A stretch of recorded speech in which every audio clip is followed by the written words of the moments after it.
आज हम जो है अफकॉन्स इंफ्रास्ट्रक्चर लिमिटेड शेयर के बारे में डिस्कस करने वाला है, क्योंकि ये स्टॉक में एक गहराई से गिरावट आया है। एक महीने में एक लगातार गिरते रह जा रहा है और एक सपोर्ट लेवल जो है 354 लेवल का, उसके नज़दीक ये स्टॉक ट्रेड कर रहा है। तो हमें ये भी बोला जाता है कि ये स्टॉक लॉन्ग टर्म के लिए अच्छा है। उसके 3 वजह है। ये स्टॉक करंट लेवल से रिकवर हो सकता है, लेकिन उसके पहले हम आज की कारोबार देखेंगे, उसके बाद हम पूरे एस्पेक्ट को डिस्कस करेंगे। आज के कारोबार के अनुसार ये स्टॉक ने क्लोजिंग दिया है 357.60 पे, ₹3.35 का नेगेटिव क्लोजिंग हुआ है, 0.93% वाइज नेगेटिव क्लोजिंग हुआ है। अगर आप एक बार के लिए हिस्टोरिक डेटा देखेंगे एक महीने का, तो एक महीने की हिस्टोरिक डेटा के अनुसार 12 जन को इसने लो बनाया है ₹354 का, और इसने हाई बनाया है 15 दिसंबर को 401.60 का।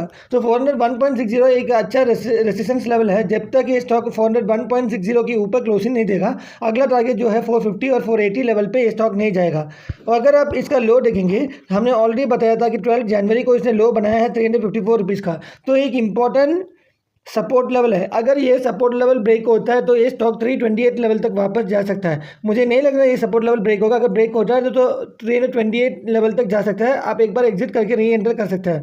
अगर आप लॉन्ग टर्म इन्वेस्टर है तो ऐसा 3 चीज़ें हैं इस स्टॉक को कंसोलिडेट होकर ऊपर लेके जाएगा। उस फैक्टर्स में जाएंगे। अभी लॉन्ग टर्म के लिए इसलिए इंपॉर्टेंट अच्छा है क्योंकि इसका 3 रीज़न है जो इस स्टॉक को लॉन्ग टर्म में बहुत दूर तक लेके जाएगा। पहला रीज़न है नेट प्रॉफिट। अगर आप देखेंगे नेट प्रॉफिट 2021 से लेके 2025 तक एकदम अच्छा इंप्रूवमेंट में है। अगर आप 2021 में देखेंगे तो 169.89 करोड़ था, उधर से इंप्रूवमेंट होगी 2022 में 357.61 करोड़ हो गया। उधर से भी इंप्रूवमेंट होगी 2023 में 410.86 करोड़ हो गया, और 2024 में 449.74 करोड़ हो गया, और 2025 में 486.79 करोड़ हो गया। तो लगातार आपको नेट प्रॉफिट में एक अपसाइड ट्रेंड दिखाई दे रहा है। ये दर्शाता है कि ये स्टॉक लॉन्ग टर्म के लिए अच्छा है करके। इंपॉर्टेंट रीजन है डेब्ट टू इक्विटी रेशियो। डेब्ट टू इक्विटी रेशियो किसी भी स्टॉक के लिए 1 से नीचे अच्छा माना जाता है। तो अगर आप 2025 में देखेंगे तो डेब्ट टू इक्विटी जो है 0.42 है, तो ये 1 से नीचे है। ये बहुत इंपॉर्टेंट है क्योंकि ये 0.5 से भी नीचे हो गया है। तो ये एक इंपॉर्टेंट फैक्टर है। तो डेब्ट टू इक्विटी भी कंट्रोल में है। ये दर्शाता है कि स्टॉक का एसेट क्वालिटी बहुत बहुत अच्छा है